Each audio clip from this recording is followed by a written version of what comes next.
Welcome to this opening plenary session titled Populism and Demagogy.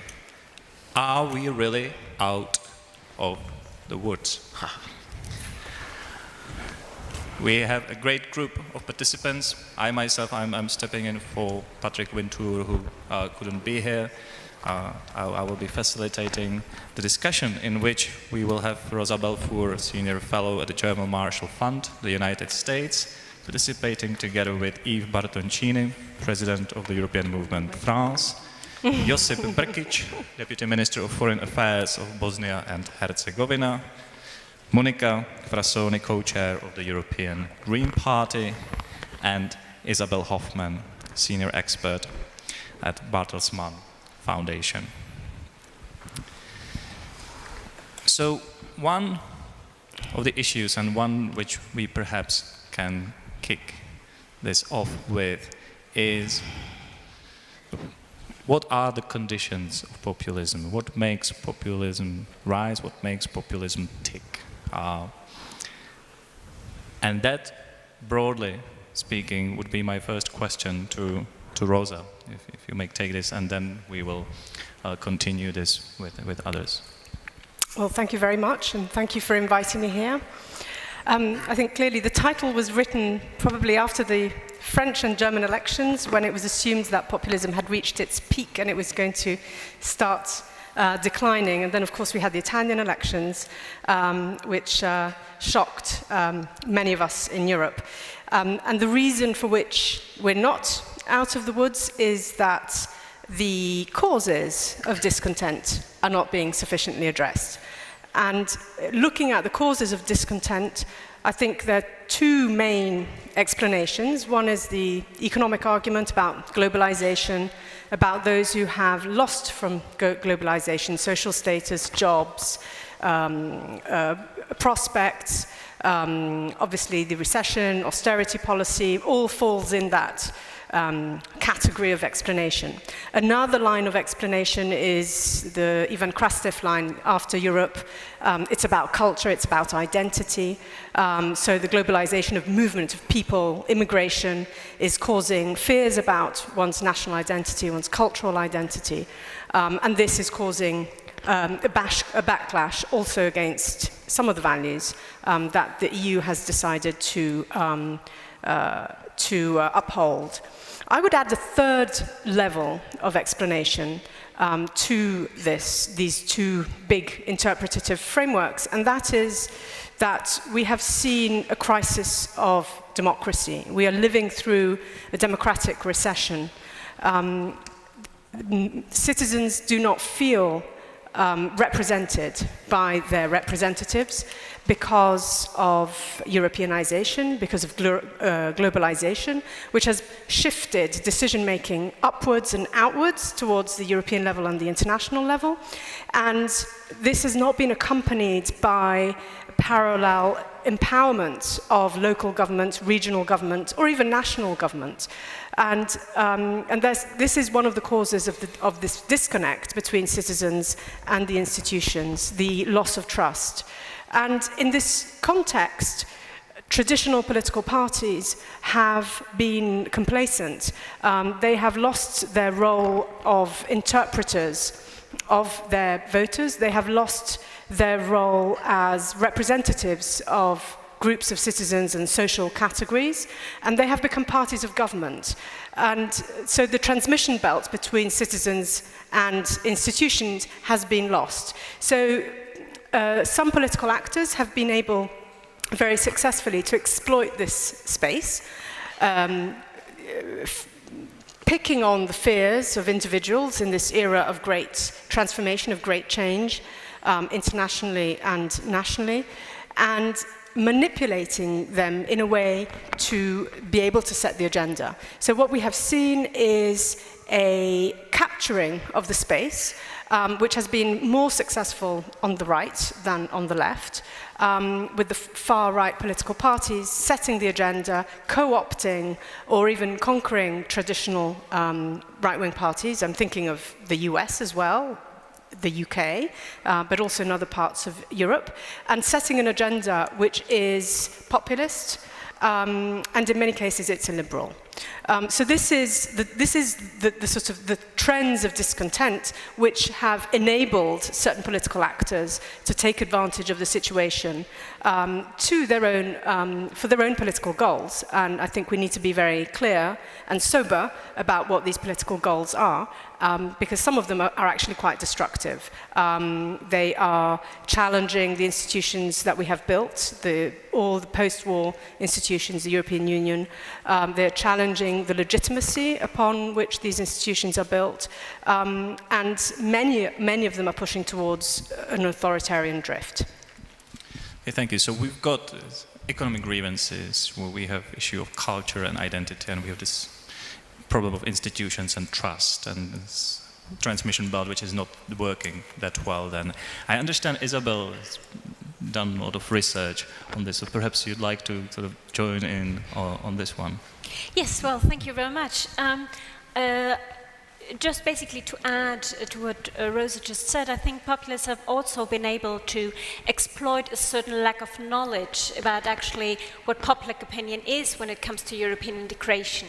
You know, we had a situation where for the longest time public opinion really didn't play a role in European politics, and for a very good reason. It didn't play a role because the policies around it were very abstract, and we had a situation in the national publics that was best described by research as a permissive consensus, which basically translate into nobody really knew what was going on, but everybody was kind of thought it was a good thing.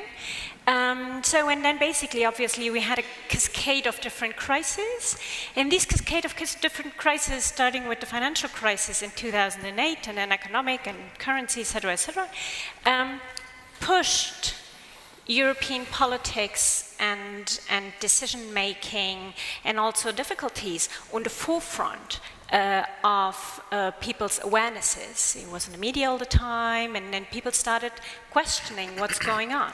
So all of a sudden, the people in public opinion were part of the political decision-making, the political game that was played on a European stage, but there was no real data and there was no real experiences. And so these new political actors basically swooped in and said, well, I know what they don't want all this, right?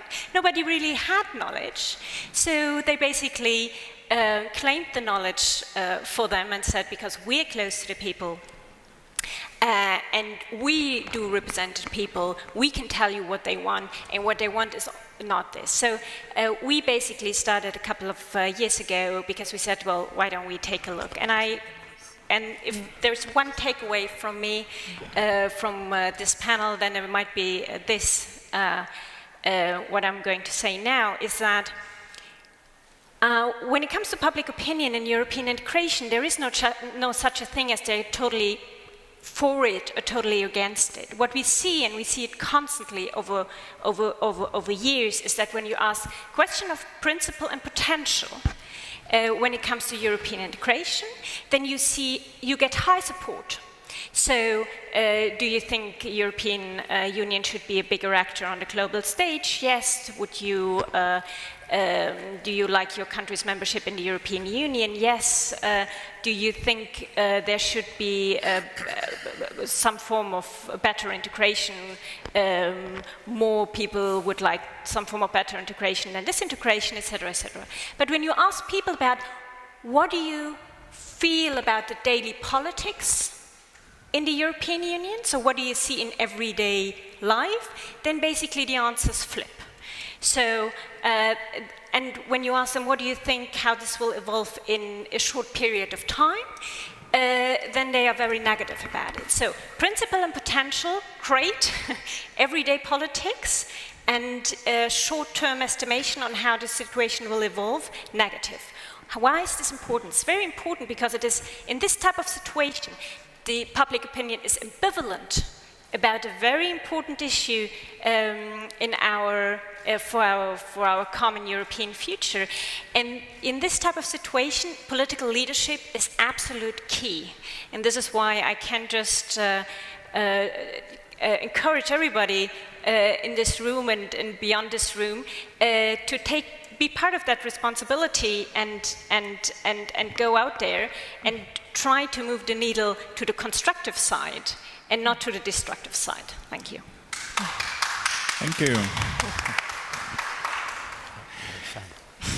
I should add something that I ought to have said in the beginning. This is a plenary session, it's not a panel discussion, and we will be very, very grateful for questions coming out of the audience. And I'd like to alert you to this board and to the possibility of using the Slido application, and in due time we will take at least some of the questions. Now, Europe is not just the European Union, obviously, and we are fortunate to have the Western Balkan perspective represented. So I would now invite Josip perhaps to share his view on how this plays out in this region. Thank you very much, and for the invitation, opportunity to speak here as in the panel, the only one outside of the club of the European citizens. The most of the populism within the European Union is attached to the most successful European policy as the enlargement, which does have the reflections on what was, going on through the institution building within the European Union and not giving it enough of the positive over the past years. In inaugural speech of the President Juncker, of his terms as the President of the Commission, he said there is not going to be a new enlargement during the term of this Commission, which we all knew that this is a fact.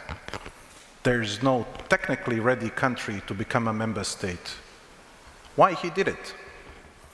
Was he sending a message to the countries which are the candidate countries or the countries in the waiting line for the enlargement, or just reflecting on the populist way, internal political dynamism within the European Union?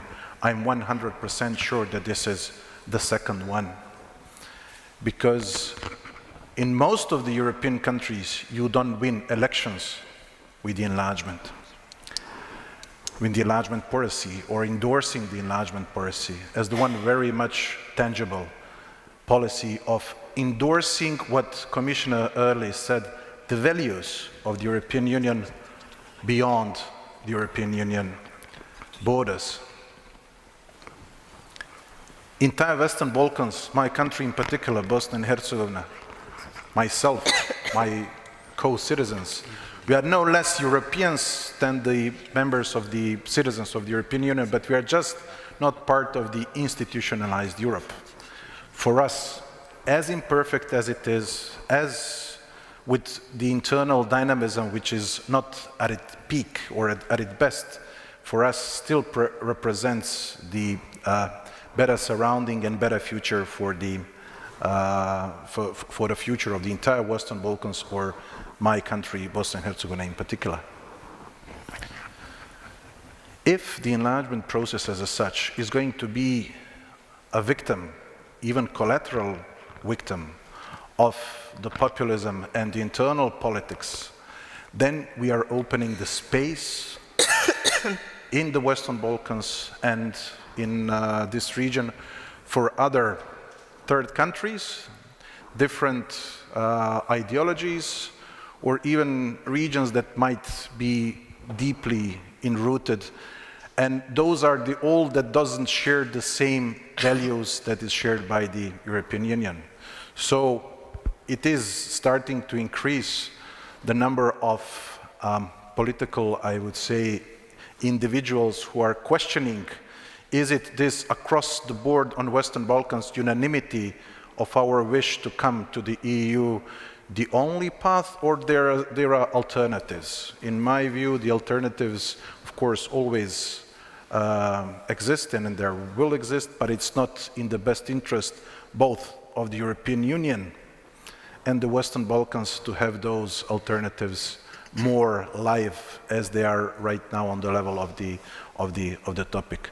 So it should be very much careful and taken in consideration when we speak about the position of either politicians within the member states or European politicians who are at the very end also politicians, try to narrow down the populism on strategic interests of the EU, which is, in my view, the neighborhoods and in the first line of the Western Balkans, and not to, come up with the populistic positions and speeches on this regard.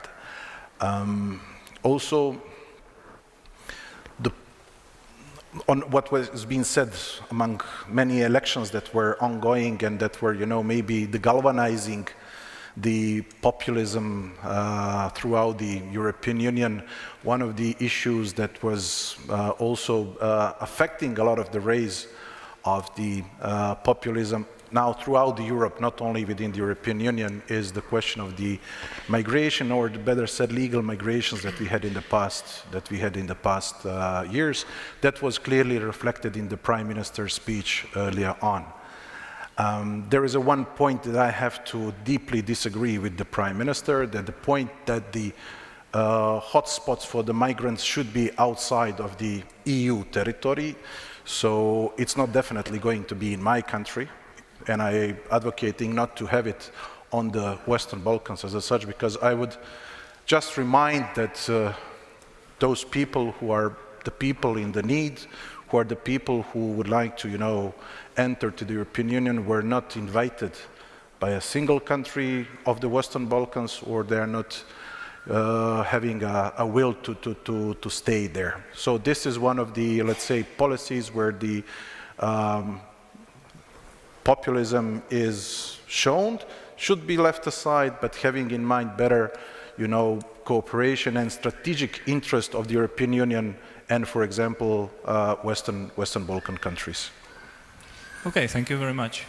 Now, one of the questions that has come from the audience regards democratic backsliding in Central and Eastern Europe. I suspect that we have the southern dimension here more represented, so I would ask Monica and Yves to give their view, not necessarily from Italy or France, but how the root causes and drivers of populism play out from your point of view. Now, we ought to heed the popular sentiment right here to some extent at least, and this conference ought to be a forum for dialogue in which we should be responding to each other, and there seems to be some traction here and interest in commentary on the speech of Prime Minister. So if you wish to take that, the floor is yours too. Thank you very much. I'm very glad to be here, not only because Prague is very beautiful, but also because I think it is really key to have this kind of conversation and debates. So just to put the two questions that are there together, what is the end game of the democratic backsliding in Central and Eastern Europe is to win elections, and that is the issue. So what I mean is that this kind of backsliding in democracy is something that can be won certainly by having a very clear framework of rules at European level and at national level, but also through a real political fight that is put up internally in each country. And I think that that is my answer to those who ask me some comments to the Prime Minister discourse.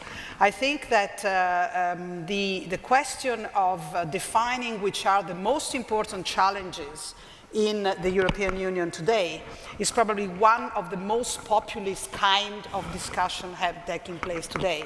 It is not true that the main problem of the European Union is migration. It is false. It's a fake news. It's something that it is not exactly at the basis of what we should do together.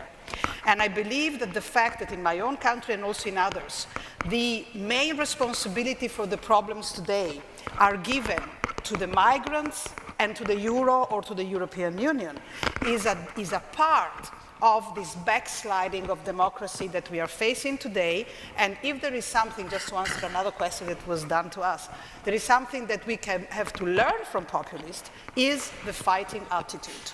You know, because I think that one of the major problems that we have today, we see it in Germany, we definitely saw it in Italy, where the current policies of Mr. Salvini were prepared by some of the policies and some of the approaches, some of the discourses by the previous governments, which said that they were not populist. So the first thing to do is to create and to set and to describe a real alternative to this kind of discourse, which is actually able to convince. Because now we are in a situation that is more difficult than before, I believe.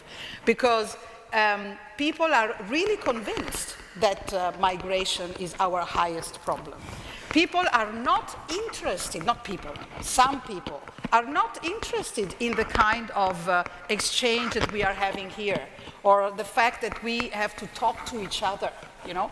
And therefore we have to make a sort of reconquering of those basic issues that are not there anymore. And you cannot do it if you are lenient, you cannot do it if you are moderate, and you cannot do it if you are, let's say, accepting some of those arguments. Of course, in life, people have different roles. So my role as a president of the European Green Party is not the same as the role of a think tank. Is not the same of some academics, or is not the same of some people who are in government, or some people who are actually in local authorities, etc. Because you have to represent and to be able to speak to everyone. But the capacity of stopping the backsliding is to, from one side, to go back to certain basics, and from the other side, to create a real visible, noisy, happy, smiley alternative, which is a contrary to this very sad and very unicolor society that they want to give us as a real issue. Two very, very small notes also on another thing that the Prime Minister said, which I consider to be extremely dangerous.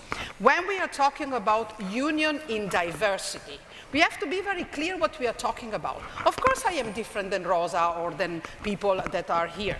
That's clear. But the problem is, if within the framework of a legal, between a legal framework that is the European Union, I don't agree with her, and she actually outvotes me, as happened with migrants quotas, does this mean that I have to go out and do whatever I like, as the Prime Minister hinted, or are we in a single legal framework that obliges me, okay, next time I will have my way? So I think that this is a question that we have to address clearly, because there are real risks that the primacy of the European law is basically killed or is basically diluted in such a way that the whole thing is gone. And as far as enlargement is concerned, my own fear really today is that at the end of the day there is nothing to enlarge because there is no European Union anymore. So I think that that is a risk we shouldn't underestimate.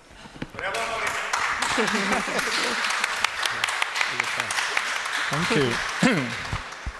Now, I guess the question, I mean, this is one of the questions prepared also for this panel, how to combat populism, right? Isn't part of the answer to challenge the claim to privileged access that populists express? Now, we understand the people, we can speak to the people, people can listen to us. It's like, in my field, international relations, there is this powerful stream of thought called realism, and realists claim this privileged access to reality, and they tell everyone else that they don't understand what the reality is. So isn't part of this also to challenge this privileged access to the supposed understanding of the people? Because as you said, it's not all people who tend to harbor these thoughts. You know, then it's a certain element of society that may feel somehow marginalized also, and they take these views from the elite, which present themselves as being one or those who belong to the people as well.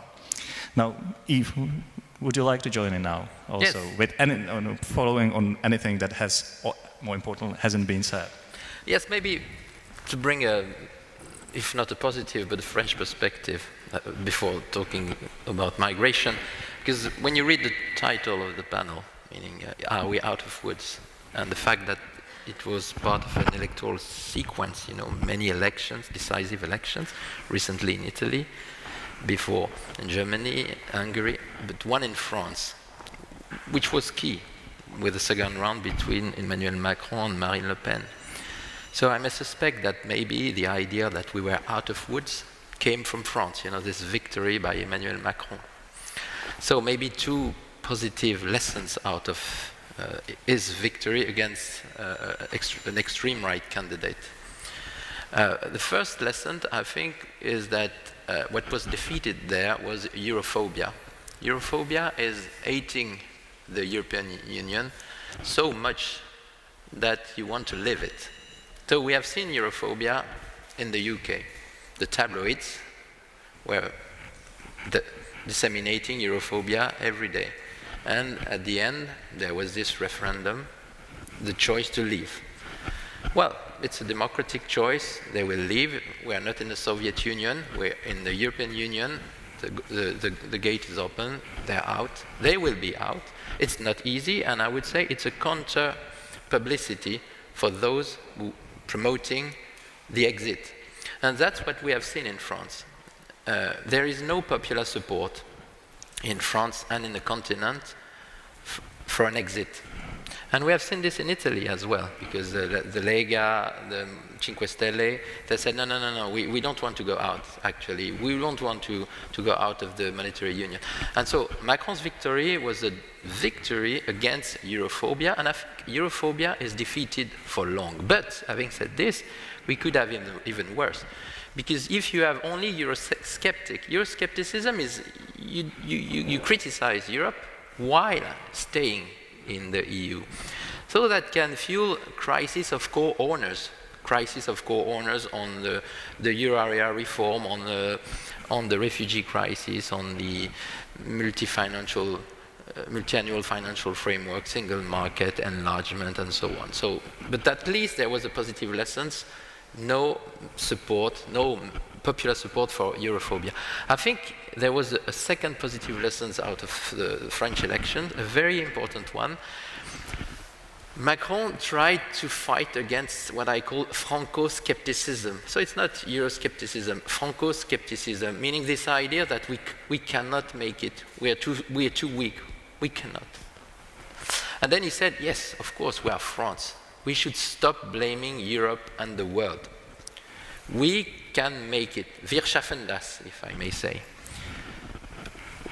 Because we have to take the good decision. So whether he's taking good decision or not is a different story, but at least the message at this stage was this one. And it leads me to the refugee crisis and to demagogy. Because of course, I could have told you, yes, we are out of woods. I think demagogy is a concept out of ancient Greece. It was there, it is there, it will be there. So we'll never be out of woods with demagogy if defined by the capacity of the politicians to lie to the citizens simply because they want to be elected or re-elected or to take... demagogy is everywhere, and by the way, it's also in France, of course, and well, we have to live with this. But I think migration, unfortunately, is a perfect ground for demagogy. And because not only politicians are lying on the numbers, they're lying on the numbers. I'm sorry to say this here, but I could say exactly the same in France. The Czech Republic and France are not at all confronted with the massive inflows of refugees. Not at all. And with all due respect for the Czech Republic, I don't know if there are asylum seekers here and there. I think maybe 500. But again, so demagogy on the flows. And also, I think, and this is more scary, and I think Macron is on the verge at the moment. Demagogy on the ability of a country to face this phenomena, because it's strong enough or not to absorb some, let's say, thousands, tens of thousands of asylum seekers. And of course, if they should not be granted asylum, they have to be sent back. Angela Merkel was probably too open, and then she saw that the inflow was massive. I think today Emmanuel Macron is probably too close, and they are talking with each other at the very moment now. So I think this should be a debate, fierce debate between them, because there would be the need, and I say this with Monica, from the French perspective, to show more solidarity vis-à-vis countries who are confronted with a massive inflows of refugees. And of course, Italy is one of them. But maybe to conclude, I think if politicians could at least not stopping being demagogue, but considering that there is an identity crisis in Europe, and this, of course, is clear.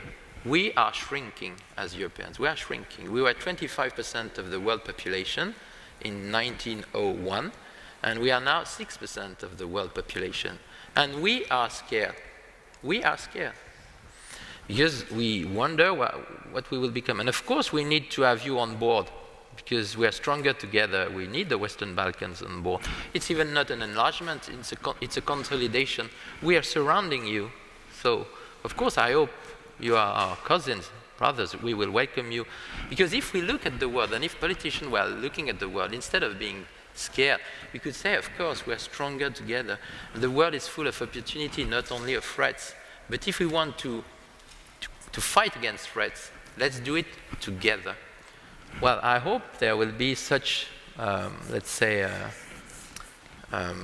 discourse in the next few days, weeks, and years, because I think Europe can also be built singing the ode to fear, not only the ode to joy. And by the way, Europe was launched singing the ode to fear. We were scared by Stalin. We were scared to destroy each other again. And so we built on, let's say, a negative feeling, but we built something positive. So I hope the politicians, if they really want to build on negative feelings, can do a bit more pedagogy, and looking at the world, looking at the outside world together, even if, of course, as long as the elections will be national, there will be a temptation to privilege a national short-term solution. Thank you. Now let me follow on that and also include some of the questions from the public into the next general question that I would like to raise. Now, one of the questions on the board is, what's the difference between populism and efficient PR? And also, another participant asked how to prevent populism as a tool of hybrid war used by Russia. I guess this opens the question of both definition and partly also what's new about the contemporary form of populism. Because by being on the side of the people, claiming to be on the side of the people, that's really nothing new. I mean, you spoke about demagogy in ancient Greece, populares in ancient Rome, classical Rome would be an example fitting for this. Is it about proposing easy solutions to complex problems? I guess that's not something altogether new either. Is it the exclusionary forms of populism that we tend to see as most problematic these days? I guess we also find examples from the past. So what's distinctly new about sort of the current predicament and how to best combat it, whether in regard to or in relation to hybrid war or whatever else? So let me go now back to Rosa. Well, let me just start with the sort of classic and generally accepted definition of populism, which builds on what you were saying as well. A populist party is a party that claims to represent the people. It is exclusive by definition and cannot really engage in dialogue, and I think we need to understand that. So, what we're seeing now was unexpected by the various experts on populism, that actually they would manage to strengthen their international connections in the way that they have. So I'm still, the jury's still out there to see whether this will be successful. Ultimately, what has been called the axis between Berlin, Vienna and Rome, which is a rather unfortunate choice of words, but ultimately the apparent agreement between Seehofer, Kurz and Salvini ultimately is in total contradiction. It is not it is not implementable in real terms, because it would mean that Germany would close the borders and return the refugees to Austria, and that Austria would close the borders and return the refugees to Italy. So essentially, the common interests are not there. So if, for any reason, we were to find ourselves in a situation where populist governments actually had a majority within the EU, they would not be able to implement policies addressing the fears of their electorate. I think that's the first thing that we need to be clear about. Second point about Russia. I think on the Russian piece, it is very clear and evident that Russia has been trying to promote an alternative model of society, which is conservative, liberal, etc., and Russia's not alone in doing so.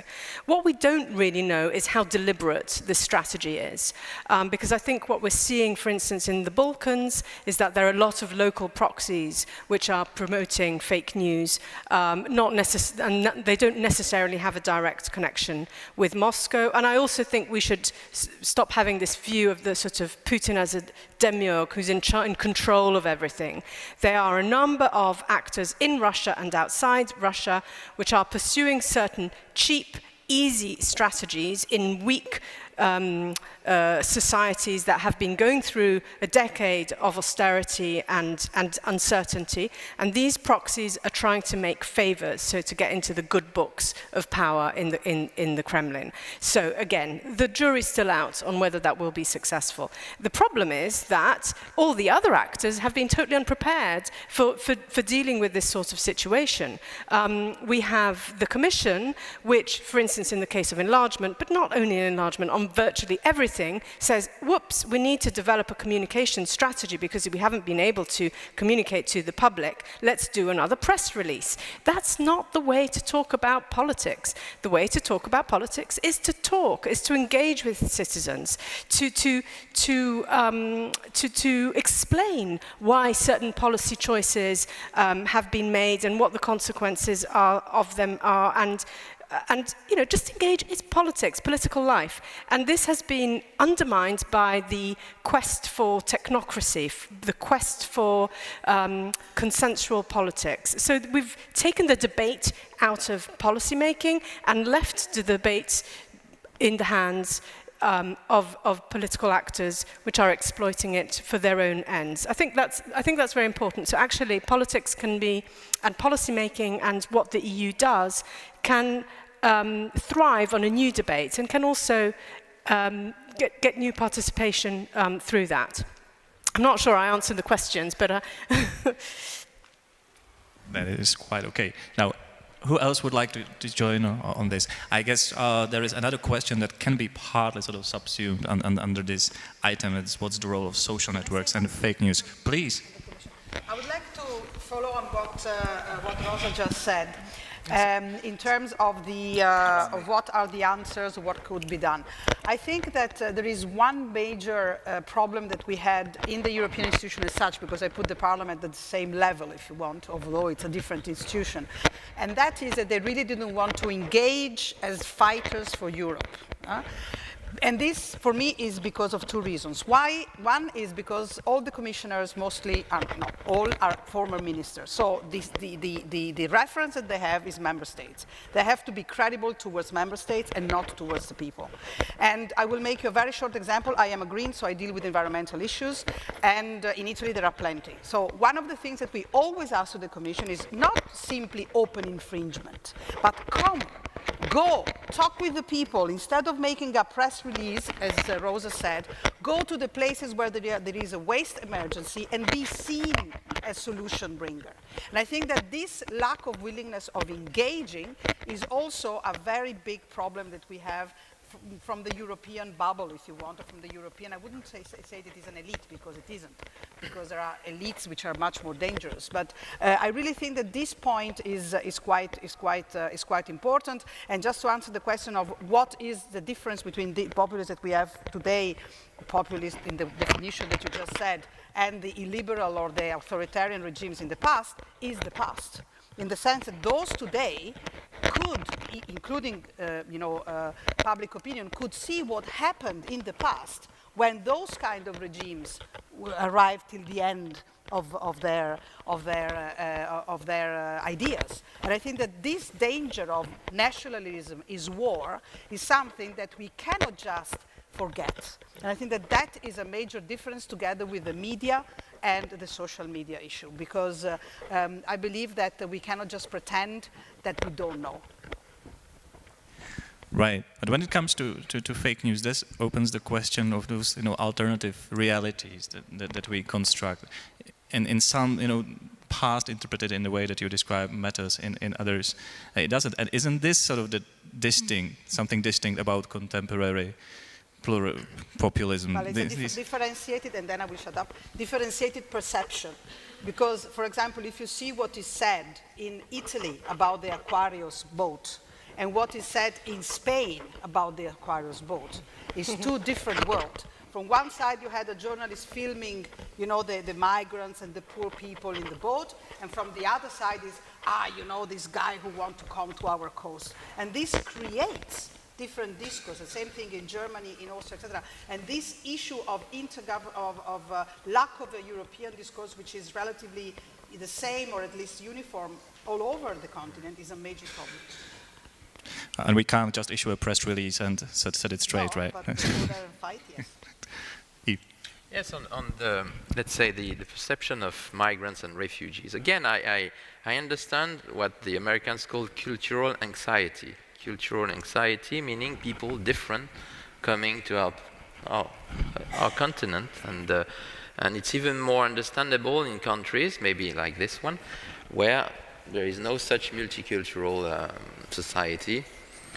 In France, let's say that, including because we were a colonial power, we are quite used of living in a multicultural framework. So I understand this cultural anxiety. But now, after that, the politicians can make the choice to feed this anxiety or not. And what we have seen during the so-called refugee crisis, which is over, by the way, the peaks, if you look at the numbers, it was 2015, 2016, but now the numbers have been reduced sharply, a lot, by 10, by 15. So, I mean, if politicians wanted to live in the real world, they would say it's over. It could come back, maybe, yes, but it's over now. There's no such refugee crisis. Now, it's over. It's over. So, either they choose to say, to describe reality as it is, to say, of course, it's still a problem. Our problems is our demography, by the way. We're shrinking. And of course, refugee crisis is because of wars. So this can come to an end. But the demographic pressure from Africa will not come to an end. So we can try to address this. But as you mentioned, PR, if the choice is not made to try and calm cultural anxiety, but on the contrary, to send negative message, they're coming. Oh, they're coming.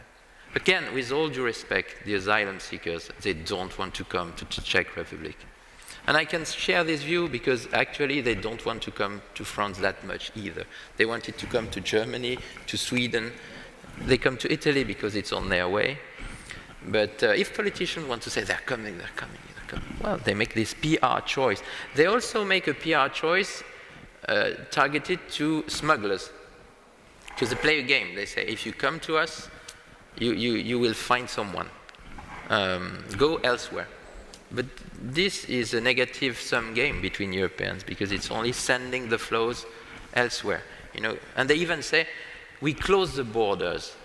It's not possible to close a border. It's not possible. But then if you want to or at least it's possible.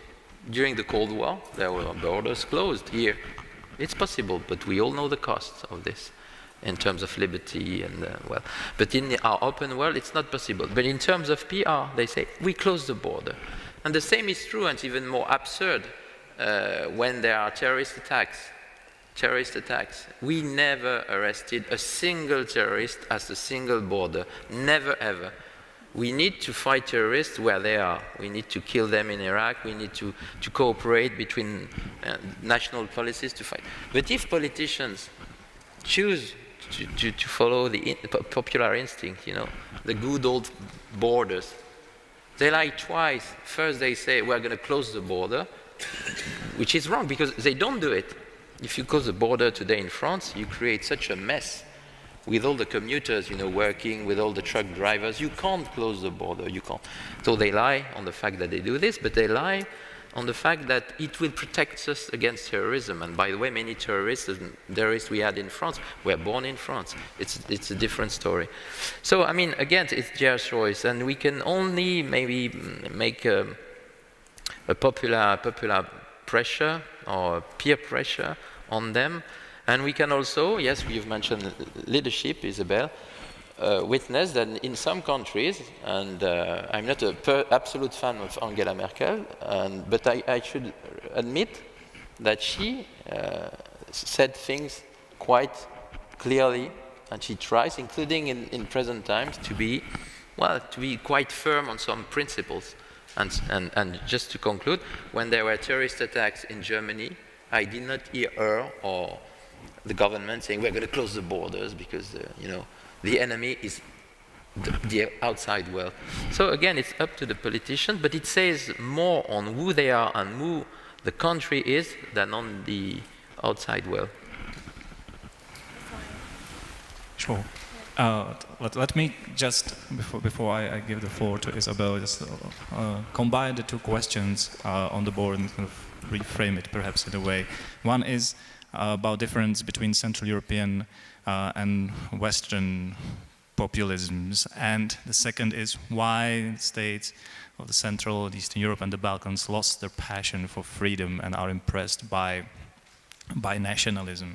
Now this predicament sometimes, this political predicament that we talk about is sometimes described in terms of the clash between the globalists and nationalists, you know, those who are concerned about the processes of globalization, or rather than being their beneficiaries. Now my question is, isn't this sort of a very simplistic explanation to a complex problem? Are we not seeing different processes at play, which has the consequence in terms of looking for the fixes, right? I mean, if we look for easy fixes, we might be sort of replicating, ironically, the populist own program. You know, if we say, you know, the solution to populism is this or that.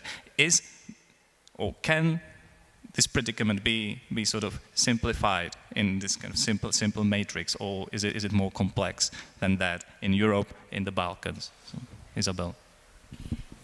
Well, let me maybe pick up on one idea that might also hint that they try to give a part answer on what may be different between the Western member state and the Central and Eastern member states. I think I entirely agree with what Yves said and what has been said before about the issue that is migration. Is it such an issue, or is it not such an issue? The pity is that it is such a great symbol these days for other processes that are more abstract, right? So we had crisis going on due to money, we had crisis going on due to currency, so financial market and then currency market, and then economic crisis. That was more concrete already, economic crisis, because when you hear economic crisis, you kind of hear threat of losing jobs, you know, and then it gets very close to people's everyday life. But you know, there's nothing as concrete as the other human. You know, when you think in picture, when you think in representation, then it seems to me that this is just the perfect kind of symbolism to talk about the change to come. I mean, physically it comes. You know, there's so great imagery that kind of goes with it, that makes it very, very powerful. And I think it's just not good enough to say, you know, the numbers are just like that, because it is true, the numbers are just like that, but then there is so great imagery, and it basically feeds into the reaction to change and progress also that we have been living through and profited from for many years. But I would like to add another thing, because this obviously is affecting all of us. The second part is, and that might be more true for the Western member state, is that all of this hits at a moment where the political system, particularly the party system, are in a fundamental change. And all the party representatives are in pure horror of what is going to happen to them and to their structure. And I mean, this is not a tiny thing. It's not only about grabbing onto power or loving your position or anything like that, but it's just like a fundamental part of how democracy works. And when we kind of see that shift happening, because when you talk about terrorism, you look at what happened in the 70s. I mean, it was a massive issue with terrorism in Germany, in Italy, and in many other countries. And by the way, there were classic borders back then, but I grew up right next to the border. Everybody who has seen a border before knows that like the most part of the borders are not controlled, you know, the green path that like lead to everywhere, and people know them. So that is a big myth that is probably can be kept up because, you know, we were smart enough to make people able to move around. So what I'm trying to say is two things. Migration is not that big of an issue. I do agree. However, the imagery is very powerful. We have to take that into account, particularly when we talk about fighting back. And second, we do need to take into account basically the shifting and the sliding of the party political system. And I do not say that only because the last few days in Germany have been a political powerful demonstration about what can happen in these circumstances. And I do agree, you can think of Merkel whatever you want from your own political preferences, but it has to be admired how she sticks with like very few, very liberal principles. For example, saying, look, this is not the answer. I really would like to give you an answer, but this is not the right one. Okay, thank you. I would like to give the floor to Josip, but before I do, Monica ask for a brief reply. Some of us, and also some of the questions, hint at the need of changing the agenda. So nobody really doubts, I think, that the question of migration is existential, is constitutional, is cultural, etc. But on the other hand, the way through which we can build an environment where voters reflect, you know, what this question is asked, is by trying to change its agenda and to bring it back to where the priorities lie. And I believe that the question that is really key, is to ensure an economic and social development of this continent, which is giving hope not only for the migrants, but also for the people. And I believe that the question of changing the model of this economic system is really important. So the question of creating an opposition is not the only one. It's also the question of creating a front which is talking about issues that are not a distraction, like the one that we are hearing. And last point, yes, I admire very much Mrs. Merkel, but I think that we are now having to pay the lot of the mistakes that her government and others took in the past, because the lack of solidarity that the creation of the Eurozone crisis created, let's say, is certainly not indifferent to the situation today. It's not to bring criticism, etc., but if you don't admit, not you, but if there is not a clear admission of some of the mistakes that were done there, then we are in trouble. Sorry.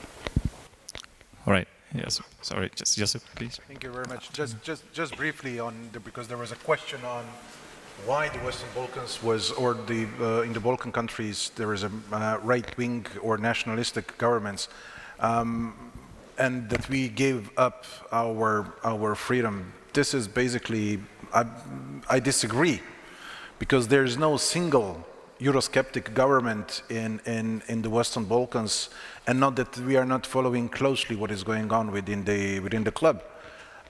So maybe we are more believers than the convinced ones, especially having in mind that we haven't forgot how difficult it was to gain the freedom for the citizens and for the people. Point number one. Point number two, every populism is it European-based, world-based, or whatever-based, I think that one of the main fuels is the fear. So we have to have responsible, not politicians, but we should have the leaders who would explain to the constituency, the leaders who will, break the fear of different, break the fear of others, break the fear of, convincing, taking decisive step that this is the decisions that needs to be taken are in a positive sense. Of course, I'm reflecting on the enlargement, and because once again, I would like to see more politicians within the European Union explaining that the Western Balkans is the very beautiful European region when it comes to the natural beauties, that we are the members of the same cultural circle as the rest of the EU member states. On us, and I don't see anyone from the region that, for example, was using populistic terms when we speak about the migration, where the peak of the Balkan route was in 2015, 2016. But all of the migrants came from European Union. Greece still is EU member country. Greece still is the part of the Schengen. So all the migrants came to Balkans from the European Union. We never used the argument in, trying to blame others for the challenges that we were facing there, because we knew that this should be, just overtaken, that this should be overstep, and then trying to explain that those are the processes that we cannot influence a lot. Okay, thank you. Our time is nearly up, but let me take one final question, and let me take it from the audience. Sorry, who wanted to ask?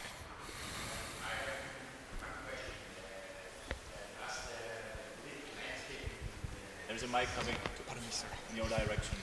The political landscape in the Eastern and Central European countries really is in that way that they were capable to shape the future of many peoples, because I think there are a lot of people lost behind. Otherwise, it's not possible that, for example, the Czech Republic twice elects President Zeman, and Orban has a landslide victory in Hungary, and Poland is playing with the rule of law and the very foundations of the European Union. Is there a really economic crisis the main reason behind that so many people feel that they are lost back? Okay, thank you. Would like to take that? Yeah, maybe briefly. Again, we are united in diversity, as the Prime Minister underlined it. I understand the sovereignty concerns of this part of Europe after decades of limited sovereignty, if not lost sovereignty, because Moscow was ruling. So this I understand perfectly. And by the way, in the euro area crisis, which was not born in Europe, the financial crisis was not born in Europe, subprime. We imported it, and the impact on sovereignty sharing was huge. Not only there was solidarity from reluctant countries, but also kind of lost sovereignty. And the good news is that if Greece is back on the markets next summer, this will be over. The decade of IMF Europe, limited sovereignty of 4 countries. But of course, there was an impact in terms of sovereignty. And the same is true for the refugee crisis. By the way, we did not create the messy situation in Iraq and Syria. I say we. It was created by the Americans with some Europeans. But we faced the consequences of what happened. And then the sovereignty shock was this, so-called relocation mechanism decided on quality majority voting. And I understand the symbolic choice, but my point is to say, let's look at outside together, because if sovereignty is at stake, we can only take back control when sharing sovereignty. And maybe let's avoid, even if I agree with Monica, when you're in a house, there is rights and duties. But I'm sure we may find a way out as regards flexible solidarity or something like this, when dealing with the refugee crisis. And I hope we will, because we have been losing time, we Europeans, again, in a world where we are shrinking, we have been losing time arguing with each other because we don't know each other, we don't understand each other, instead of focusing on the neighborhood and the outside world, where we need to act together. So it's up to our politicians and also to our citizens to stand in the right direction in the next few years. I guess we could go on debating populism in its many forms for a very, very long time, and it would be an interesting discussion. But for the moment, we need to wrap this session up. So thank you all for participating, and please join me in thanking our speakers today. Thank you.